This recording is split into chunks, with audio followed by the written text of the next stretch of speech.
आसपास may be ये 60,000 square feet बस का एरिया होगा, प्रोजेक्ट होगा। और ये सबदम केमिकल्स में हम स्टेप बाय स्टेप आपको प्रोजेक्ट केस स्टडी बताते रहेंगे।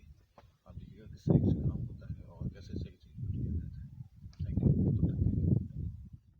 जैसे कि आपने मेरी पिछली वीडियो में देखा था, हम हेडक्वार्टर्स में खड़े हैं इस वक्त, हेडक्वार्टर नए कैंप में तुर्बत बलूचिस्तान में, जहां हमने हीट प्रूफिंग और वाटर प्रूफिंग करनी थी। हमने आपको पहले सरफेस की कंडीशन दिखाई थी और ये ट्रीटमेंट के बाद इसे तकरीबन 72 घंटे हो चुके हैं।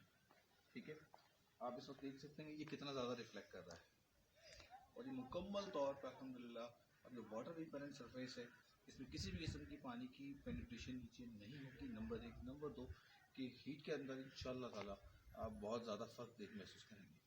ये इस वक्त आप देख सकते हैं, अगर आपकी नज़र जाए वहाँ तक, कैमरा मैन मेरा ले जाए, ये लाइन से 6 बिल्डिंग्स हैं क्योंकि 6 की 6 हम मुकम्मल कर चुके हैं। अब कुछ देर बाद हम आपको इसका ऊपर से भी क्लोज व्यू भी दिखाएंगे। ठीक है, और इस वक्त हम काम कर रहे हैं मस्जिद की छत पे काम कर रहे हैं। आइए ले चलती है आपको, वहाँ ले चलते हैं हम जहाँ मस्जिद पे काम किया जा रहा है। आइए प्लीज़।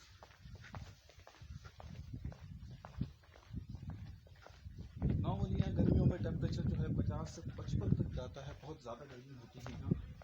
उसके पेश नज़र ये बहुत ही अहमियत की हामिल है इस टाइप की ट्रीटमेंट, क्योंकि इतनी शदीद गर्मियों के अंदर रिफ्लेक्शन ना हो तो डेफिनेटली काम करना और उसके अंदर सर्वाइव करना रहना बहुत मुश्किल हो जाता है।